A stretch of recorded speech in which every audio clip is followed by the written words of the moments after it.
Aristide Barraud, bonsoir.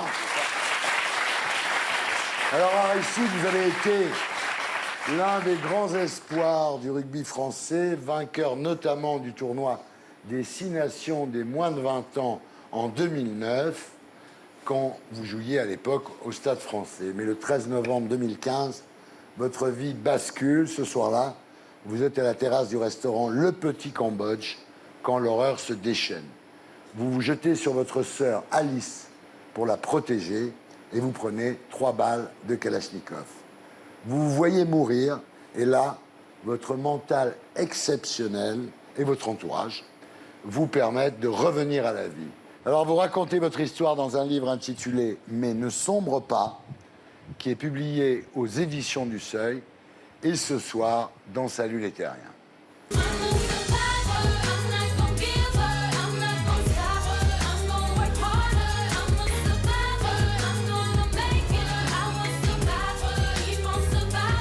Alors Aristide, vous êtes né le 17 mars 1989 à Saint-Cloud, issu d'une famille de prolétaires qui travaillent pour la Régie Renault.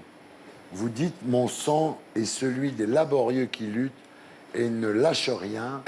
Je ne peux pas les renier. Ce sang me donne la force. » C'est vrai que tout le monde était autour de l'île Seguin, quoi. Ouais, du côté de ma mère, mes grands-parents étaient ouvriers chez Renault. Mon grand-père dans les fonderies et ma grand-mère dans les ateliers, serveuse dans les cantines. Ouais, du côté de mon père, c'était plus une origine paysanne du milieu de la France, du Puy-de-Dôme. Et j'ai beaucoup pensé à eux, c'est vrai, pendant cette période-là où penser à mes anciens, ça m'a souvent donné beaucoup de force. Ouais. Dans la famille, il y a également l'histoire du grand-père, Adolphe. En fait, il s'est rebaptisé Alfred quand Adolf Hitler est arrivé au pouvoir. Il était caporal de la coloniale, à la tête d'une escouade de tirailleurs sénégalais. Il avait pris un éclat d'obus dans la tête et les médecins lui avaient annoncé qu'il finirait ses jours dans un lit, allongé, sans pouvoir bouger. Mais il se bat. Et toutes les nuits, il s'extrait de son lit, il rampe sur le sol pour rejoindre la salle où sont entreposées les armes pour se tuer, en fait. Ouais, c'est exactement ça. Il avançait, les médecins le retrouvaient toujours un petit peu plus loin dans le couloir. Et c'est à ce moment-là qu'ils se sont dit que peut-être il allait pouvoir s'en sortir et remarcher, rebouger. Ouais, c'était une figure importante pour moi depuis que j'étais petit. Il avait reçu aussi la Légion d'honneur, parce qu'il avait pris l'obus en essayant de sauver certains de ses hommes. Donc c'était une figure importante pour moi, même si on n'en parlait pas trop. J'avais toujours eu des conversations avec ma grand-mère, sa fille, sur cet ancêtre. Et surtout, c'est cette phrase de ma grand-mère qui me semble importante. C'est une des premières phrases qu'elle m'a dit quand elle m'a vu arriver en fauteuil roulant. Elle a passé son enfance autour des gueules cassées, des anciens combattants, des invalides de guerre. Et elle m'a dit, en fait, ce qui me remue le plus dans tout ça, c'est que 100 ans après, d'autres jeunes ont tué des jeunes pour rien. Ouais. Alors Alfred finira par retrouver la parole et une certaine mobilité.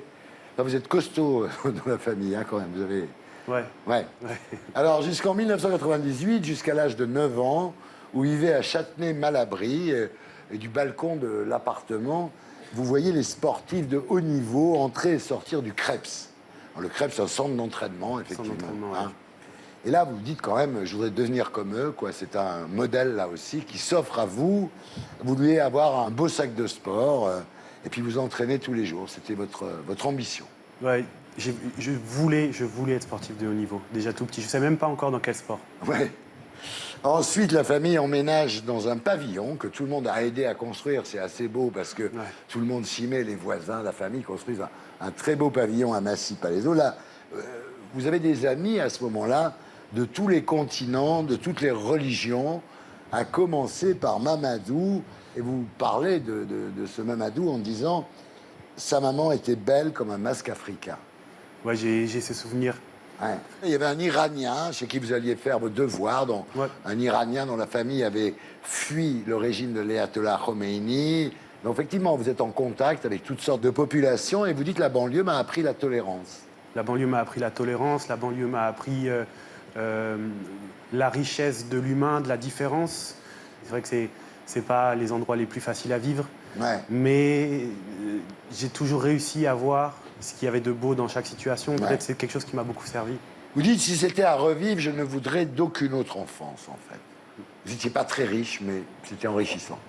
C'est exactement ça. J'ai l'impression d'avoir vécu une enfance de richesse, l'amitié, la tolérance, La différence qu'on la accepte. diversité, la différence. Alors, vous avez 10 ans quand vous découvrez le rugby et aussitôt, vous décidez que vous deviendrez professionnel et vous allez tout sacrifier pour atteindre cet objectif, Aristide. Alors, vous travaillez dur dans la journée au collège, vous êtes un mec assez travailleur, tout ça pour pouvoir vous entraîner le soir. Pas le temps des embrouilles avec les potes, pas le temps des meufs. Vous êtes vraiment un bosseur, quoi. Oui, j'avais envie de me dégager du temps pour m'entraîner. Ouais. J'étais pas un bon joueur, j'étais pas un super joueur. Alors, au-delà du petit terrain de sable défoncé sur lequel vous jouez au rugby, la ville de Massy-Palaiseau devient votre salle de sport. Vous courez sur la passerelle de la gare, donc qui fait 200 mètres, et vous essayez d'éviter les gens, les piétons qui sont là, un peu comme au rugby. Vous utilisez la rue et le mobilier urbain pour vous entraîner, et bien des années plus tard, vous ferez une vidéo qu'on regarde. Au-dessus.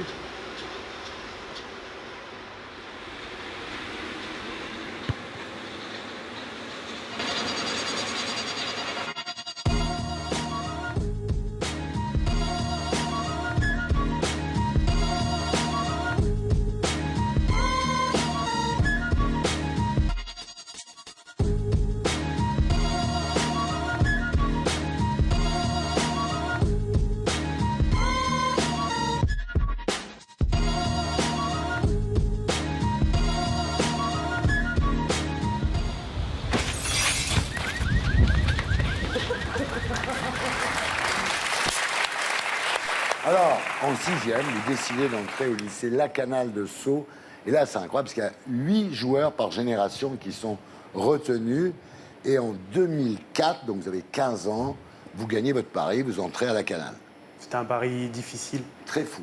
Ouais. Surtout au niveau scolaire, en fait. Ouais. Moi, j'arrivais de zones où, assez faible au niveau scolaire. Il a fallu vraiment rattraper beaucoup de retard. C'est un des lycées les plus réputés d'Île-de-France. Ouais. C'est un vrai château, en fait. C'est un château avec un parc. Ouais. Et j'ai vite progressé, en fait. J'ai vite progressé. Ça... Ouais, doué. En 2008, donc à l'âge de 18 ans, vous décrochez le Graal, vous signez au Stade Français, et là, vous avez été entraîné quand même par Fabien Galtier, grand joueur de rugby s'il en est. Mais en fait, le monde des pros, rapidement, vous déçoit. Vous dites, c'est le monde où l'on joue pour gagner sa vie. Alors que jusque-là, vous aviez joué uniquement pour le plaisir. Et vous découvrez, Aristide, que vous n'êtes pas assez égoïste, assez nombriliste pour vous intéresser vraiment au monde des rugbymen professionnels. Je dirais que c'est un quotidien qui m'a frustré, puisque c'est un quotidien où on se concentre beaucoup sur préparer le match. Donc il faut préparer son corps, préparer sa tête, bien manger, se reposer.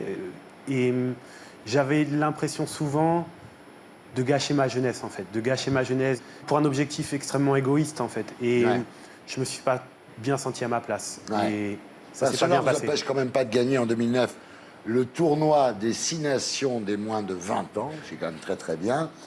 Et alors fin 2015, donc, vous jouez à ce moment-là en Italie pour le club de Moliano, donc, et vous rentrez à Paris pour voir des amis, pour voir votre sœur, pour voir votre famille, et vous voulez vous faire un petit resto avec des potes. C'est le programme du 13 novembre 2015.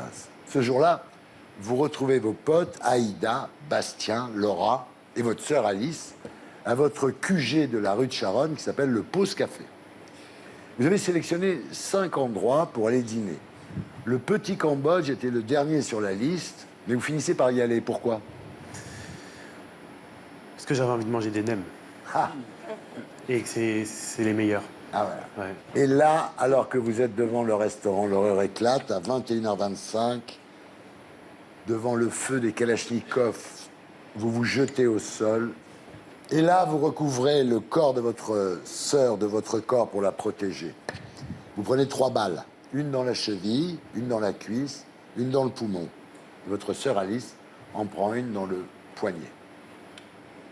Qu'est-ce qui s'est passé au moment où vous dites « je me jette sur elle pour la sauver elle, tant pis, je vais y passer, mais je la sauve ». ça a été instinctif en fait. C'est très Ouais. dur. Vous avez Je pas ne réfléchi. l'explique même pas, même dans le livre. En Ouais. fait, je n'explique pas ça parce que c'est quelque chose qui s'est passé.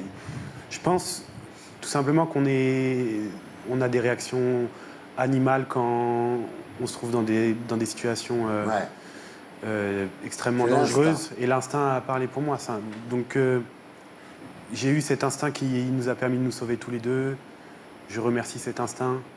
J'ai du mal à l'expliquer. C'est-à-dire que vous acceptez votre mort si votre sœur survit. C'est ça ça. l'histoire, en fait. Oui, c'est à peu près ça qui s'est passé dans ma tête. Je ne pouvais pas imaginer que nous mourions tous les deux. Ouais. Je me suis dit, un, ça va, deux, non. Là, vous êtes au sol, vous perdez beaucoup de sang. Et dans l'appartement au-dessus du petit Cambodge, miracle quand même, il y a Serge Simon. Serge Simon, qui est une star du rugby, évidemment, qui est devenu médecin, qui regarde par la fenêtre, qui descend en courant. Et là, vous vous rappelez de sa voix comme si sa voix était sortie d'un mégaphone. Il dit « Je suis médecin ». Vous reconnaissez Serge Simon? J'ai reconnu sa tête. J'ai reconnu Ouais. sa tête. Moi, j'étais déjà en mauvaise posture. C'est ma sœur qui l'a appelé. J'ai ouvert les yeux, il y avait sa tête devant moi. Et il m'a dit je m'appelle Serge, je l'ai reconnu tout de suite. Là, votre état se détériore beaucoup. Vous n'arrivez plus à garder les yeux ouverts. Vous partez très loin. Vous ne sentez plus rien. Et vous lui dites à Serge Simon, écoute, Serge, c'est maintenant ou plus jamais. Parce que vraiment, voilà, il fallait qu'il s'occupe de vous. Là, il se redresse, il attrape un brancard. Bref, il vous sauve la vie, quoi. Ouais, il a été exceptionnel. Ouais. Il a été exceptionnel. Il a su diriger les premiers gestes, les premiers soins. Il a su diriger mes amis, mettre les mains aux bons endroits pour. Ouais. Donc oui, il a su gérer les premiers moments. Et Ouais. ça aurait été compliqué sans lui. Alors, votre copine Aïda vous accompagne aux urgences. Elle sent que vous partez. Elle vous met une claque. Elle dit, moi, je sais que tu as le mental. C'est maintenant qu'il faut le montrer. J'ai des souvenirs très, très flous de ces moments-là. Ouais. Mais j'ai pris une bonne tarte, ouais. Et puis après, bah, c'est l'interminable reconstruction, les opérations qui s'enchaînent.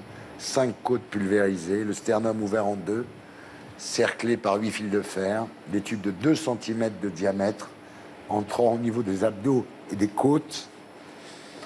60 agrafes dans le dos et dans la poitrine, des mois en fauteuil et avec des béquilles. J'ai passé 5 mois sans pouvoir pousser le pied à terre. Ça a été un long parcours. Ouais. Je dirais même une formation accélérée pour beaucoup de choses. Ça a été une lutte interne, une lutte pour mon entourage aussi. On a fait ça ensemble, on a su prendre bataille après bataille à chaque fois, retourner à l'hôpital, recommencer. Et j'avais un objectif bien précis en tête, donc ça m'a permis de garder le cap. Sans compter les maux de tête, les hallucinations, enfin voilà. Les hallucinations, c'était dû au traitement ou au choc psychologique? Le choc psychologique, le traitement très très lourd, et aussi les cauchemars, les effets, disons, du syndrome post-traumatique, précisément. J'ai l'impression d'avoir touché des zones de l'inconscience qui sont rarement atteintes, en fait. Il y a des moments où j'essaye de décrire ça dans le livre. Pas du tout pour m'apitoyer. Et de toute façon, le livre est totalement étranger à la moindre plainte, mais simplement pour témoigner de ces moments qui sont spécifiques aux blessures très graves, et aussi essayer d'expliquer, de trouver des enjeux plus universels que l'on vit tous à travers cette expérience hors du commun. Voilà. Vous dites, je me gorgeais de musique à l'époque. Et il y a un morceau que vous écoutez très souvent. Je veux atteindre le nirvana, comme Erigo voit clic boum, aussi vite que c'est là. Je veux atteindre le nirvana. Alors donc à l'époque, vous les rejouez au rugby, vous les rejouez vite au rugby, puis il y a un an, voilà, vous décidez de renoncer au rugby, c'est le plus dur, ça, non? J'ai accepté l'inévitable. C'était ça, je pense que j'ai Je voulais aller au bout du chemin, absolument. Je ne voulais pas laisser quelqu'un décider de ma vie et décider de mon parcours. Et j'ai voulu retourner sur le terrain en me disant, même si c'est 5 minutes, au moins j'ai bouclé la boucle et c'est moi qui décide de l'arrêt de ma carrière. Ouais. Mais après 1 an et demi de lutte, d'opérations incessantes, de douleurs, et puis je commençais à me rendre compte que je me battais contre moi-même en fait. Ouais. Je me battais contre mon propre corps, je luttais avec le mental, mais mon corps m'envoyait des signaux importants. Et Genre, ça suffit. Ouais, il y a eu des moments très très difficiles. Ah oui. Et j'ai eu peur. J'ai eu peur suffit. de. Ouais. Je Ouais. pensais que vraiment ce chemin difficile allait m'amener jusqu'au terrain, et en fait, il m'a amené jusqu'à l'acceptation. C'est déjà quelque chose. C'était déjà quelque chose. Je suis maintenant heureux de ne pas avoir lâché simplement. C'était important pour moi. Alors, avant de se quitter, je voudrais qu'on regarde un extrait d'un documentaire qui s'appelle Alice et Aristide, un documentaire de Laetitia Kroupa, qui a été diffusé sur la chaîne L'Équipe et qui est produit par Victor Robert, qu'on salue. On regarde. D'ailleurs, ça me fait bizarre de marcher dans les carrés. Ouais, J'ai l'impression de marcher sur du sang. ouais, parce que c'était la première fois que tu rentrais dedans. Alors que moi, j'étais rentré avant. Ce qui est incroyable, c'est que quelques mois après, la vie reprend. Non, mais C'est toujours. inarrêtable. Tu peux. Toujours. Le pire des horreurs, le pire des fracas, il y aura toujours quelques mois après une herbe qui va pousser, une fleur qui s'en fout, quoi. Parce que c'est inarrêtable. La vie est inarrêtable. Voilà, on vous voit donc avec Serge Simon. En fait, c'est des amis, c'est un de ses amis d'enfance, de son enfance à Nice, qui habite là, qui travaille à la télé désormais. Et il était chez eux comme tous les vendredis soirs, puisqu'il animait une émission de radio. Et il était là, voilà, simplement. J'essaye même pas de me l'expliquer, j'y pense jamais. C'est incroyable. C'est beaucoup trop, ouais, c'est beaucoup trop. Voilà, dans 9 jours, on sera le 13 novembre. Merci de votre témoignage.